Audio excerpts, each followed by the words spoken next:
अगले 5 साल के लिए आपके हितों की रक्षा कैसे हो सकती है, कौन व्यक्ति कर सकता है, कौन पार्टी कर सकती है,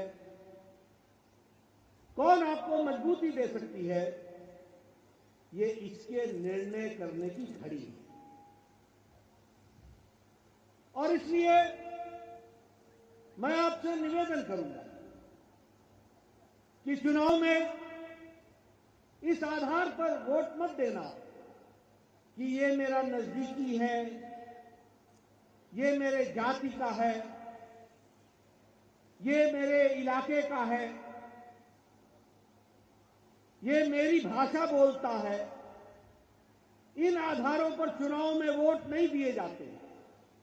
वोट देने का अधिकार होना चाहिए कि कौन आपकी 5 साल तक रक्षा करके आपको विकास के साथ जोड़ सकता है, ये आपका आधार होना चाहिए।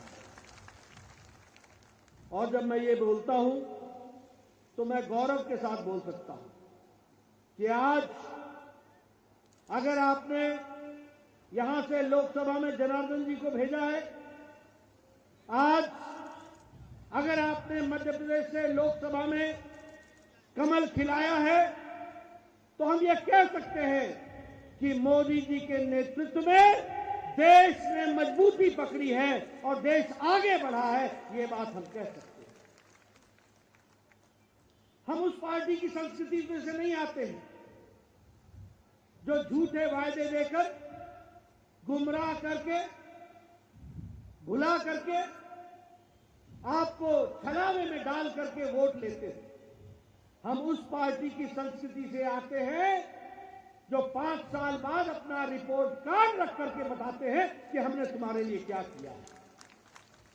और इसीलिए एक जिम्मेवार पार्टी के जिम्मेवार अध्यक्ष के रूप में मैं आपको बताना चाहता हूं कि जब दुनिया की अर्थव्यवस्थाएं लड़खड़ा गई हैं, जब अमेरिका की अर्थव्यवस्था लड़खड़ा गई है, जब यूरोप के देशों की अर्थव्यवस्था लड़खड़ा गई है, जब जापान की अर्थव्यवस्था लड़खड़ा गई है, जब ऑस्ट्रेलिया की अर्थव्यवस्था लड़खड़ा गई है, जब चीन की भी अर्थव्यवस्था लड़खड़ा गई है, तो अकेला भारत है जो मजबूती के साथ खड़ा है और अर्थव्यवस्था में आगे बढ़ रहा है।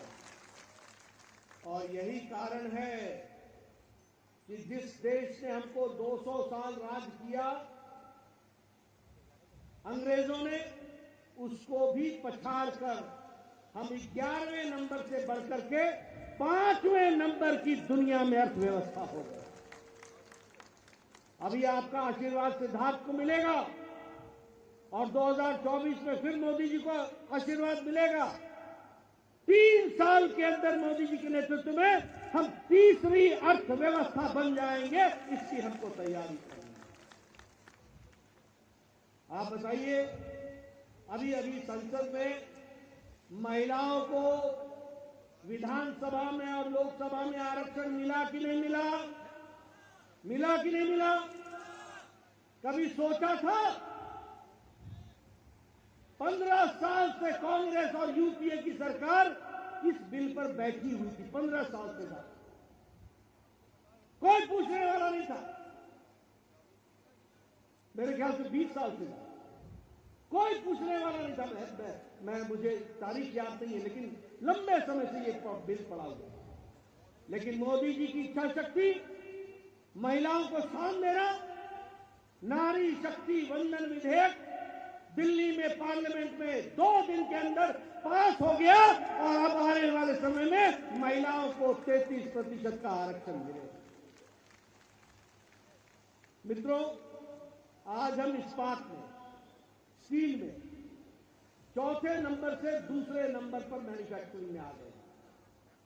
आज हम ऑटोमोबाइल की मार्केट में, गाड़ियां बनाने वाली मार्केट में, दुनिया में हम तीसरे नंबर पर आकर के खड़े हो गए। यह हमारे विकास की कहानी। और अगर मैं आपको कांग्रेस का याद दिलाऊं तो कांग्रेस के राज में क्या मिला आपको? आपको मिला कोयला घोटाला, आपको मिला ऑगस्टा वेस्टलैंड घोटाला, आपको मिला कॉमनवेल्थ घोटाला, आपको मिला 2G स्कैम का घोटाला, आपको मिला आदर्श स्कैम का घोटाला। यानी घोटाले पे घोटाला। एक तरफ कांग्रेस पार्टी घोटालों की सरकार और एक तरफ मोदी जी के नेतृत्व में बढ़ता देश, आगे बढ़ने वाला देश, तेजी से बढ़ने वाला देश, ये हमको समझना है।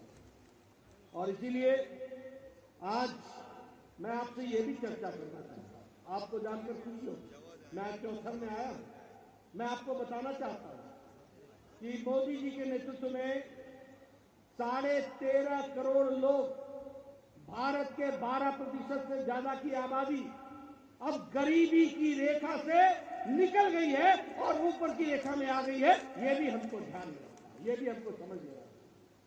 और अति गरीबी भारत में, मैं नहीं बोल रहा, अंतर्राष्ट्रीय संगठन इंटरनेशनल मॉनिटरी फंड बोलता है कि भारत में अति गरीबी 1% से भी कम हो गई है, 1% से भी कम हो गई।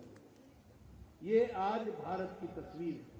इसलिए मित्रों, ये चुनाव सिर्फ इस बात का चुनाव नहीं है कि किसको क्या मिला, या इस बात का चुनाव नहीं है कि सिद्धार्थ जीतेगा या कोई और। ये चुनाव आपके हितों का चुनाव है, आपकी रक्षा का चुनाव है। इस बात को हमको याद रखना। मैं आपको बताना चाहता हूं, हमारे ये इलाके में बहुत बड़ी संख्या में हमारे आदिवासी भाई रहते हैं। आपको जानकर खुशी होगी कि आज आदिवासी भाइयों के लिए आर्थिक एलोकेशन, बजट का एलोकेशन 3 गुना बढ़ा दिया गया है सिर्फ आदिवासी भाइयों। आपको जानकर खुशी होगी कि बजट में भी शेड्यूल ट्राइब कंपोनेंट, आदिवासी का जो कंपोनेंट होता है, वो 5 गुना बढ़ा दिया गया। आपको जानकर खुशी होगी कि एकलव्य स्कूल का बजट 22 गुना बढ़ा दिया गया है, 22 गुना। आप समझ सकते हैं कि विकास के लिए, हमारे आदिवासी भाइयों के बच्चों के पढ़ने के लिए स्कॉलरशिप 2.5 गुना बढ़ा दिया गया। उसी तरीके से जनजाति उप योजना, छोटी योजनाओं के लिए 4 गुना बजट बढ़ा दिया गया।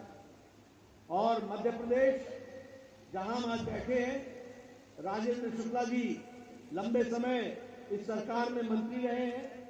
मैं इनके माध्यम से इस सरकार को बधाई देना चाहता हूं, जहां मध्य प्रदेश की पर व्यक्ति आय 10 गुना बढ़ी है, 10 गुना बढ़ी है पिछले 20 साल। उसी तरीके से अगर हम देखें तो मध्य प्रदेश का भी बजट 13 गुना बढ़ा है, 13 गुना बढ़ा है, वो भी हमको ध्यान रखना। और स्वास्थ्य का बजट 26 गुना बढ़ा है, 26 गुना। आप समझिए विकास के लिए किस तरीके से मोदी जी ने मध्य प्रदेश को पूरी ताकत के साथ, बजट के साथ आपको बढ़ाने का काम किया है, वो भी हमको ध्यान में रखना है। उसी तरीके से ट्राइबल वेलफेयर का कुल मिलाकर के 57 गुना बजट बढ़ा है, वो भी हमको ध्यान में रखना है। मित्रों, मैं आपको बताना चाहता हूं, ये चावल की आप यहां उपज करते हैं, धान का कटोरा भी बोला जाता है, उसके तरफ हम आगे बढ़ भी रहे हैं। और उसको आगे करने में चाहे योजनाओं को लाना हो, चाहे लिफ्ट इरिगेशन स्कीम को लाना हो, उन सब में आपने काम किया। लेकिन आप देखिए, आप मध्य प्रदेश के भविष्य के बारे में तय कर रहे हैं। मैं यहां आपको ये बताना चाहता हूं कि मध्य प्रदेश की दृष्टि से चावल में 4 गुना हमने चावल का उपज बढ़ाई है मध्य प्रदेश में, ये भी हमको। और गेहूं में हम लोगों ने 2.5 गुना हमारी उपज बढ़ी है।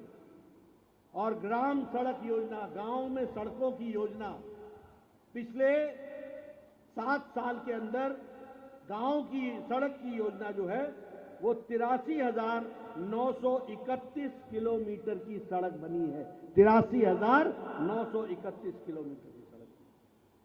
अगर मैं मध्य प्रदेश की बात करूं तो 34 नए रेलवे स्टेशन का उद्धार हो रहा है। 34 रेलवे स्टेशन बिल्कुल नए बन करके वर्ल्ड क्लास रेलवे स्टेशन बन रहे हैं, इसको भी हमको ध्यान में रखना है। वंदे भारत ट्रेन अगर 23 देश में चली है तो 3 वंदे भारत ट्रेन जो है वो आपके यहां मध्य प्रदेश में चली है।